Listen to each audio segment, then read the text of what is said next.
les vraies raisons pour lesquelles les Occidentaux s'acharnent sur la Libye de Kadhafi sont les suivantes. Premièrement, le lancement d'un satellite africain.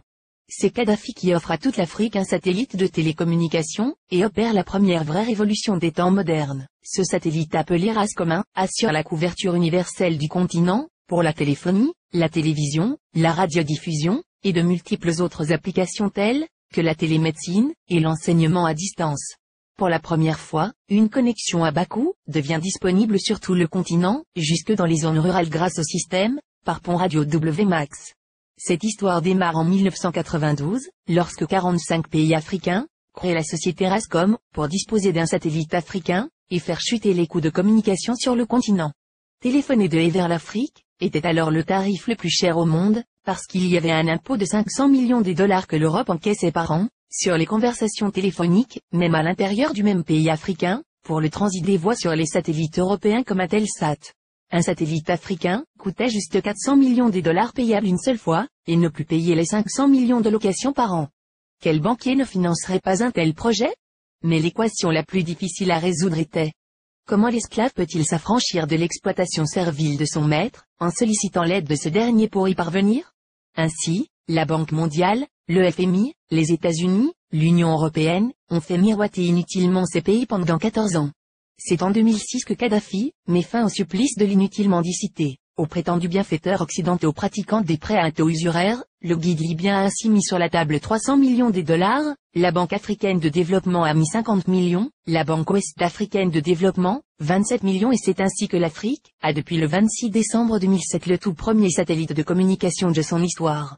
Dans la foulée, la Chine et la Russie s'y sont mises, cette fois en cédant leur technologie, et ont permis le lancement de nouveaux satellites sud-africains, nigérians, angolais, algériens, et même un deuxième satellite africain est lancé en juillet 2010.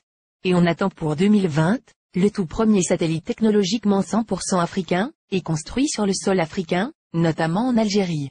Ce satellite est prévu pour concurrencer les meilleurs du monde, mais à un coût 10 fois inférieur, un vrai défi. Voilà comment un simple geste symbolique de 300 petits millions peut changer la vie de tout un continent. La Libye de Kadhafi a fait perdre à l'Occident, pas seulement 500 millions de dollars par an, mais les milliards de dollars de dettes, et d'intérêts que cette même dette permettait de générer à l'infini, et de façon exponentielle, contribuant ainsi à entretenir le système occulte, pour dépouiller l'Afrique. Deuxièmement, l'institution d'un fonds monétaire africain, entre autres. Les 30 milliards de dollars saisis par M. Obama appartiennent à la Banque centrale libyenne, et prévus pour la contribution libyenne à la finalisation de la Fédération africaine à travers 3 projets phares. La Banque africaine d'investissement à Sirte en Libye.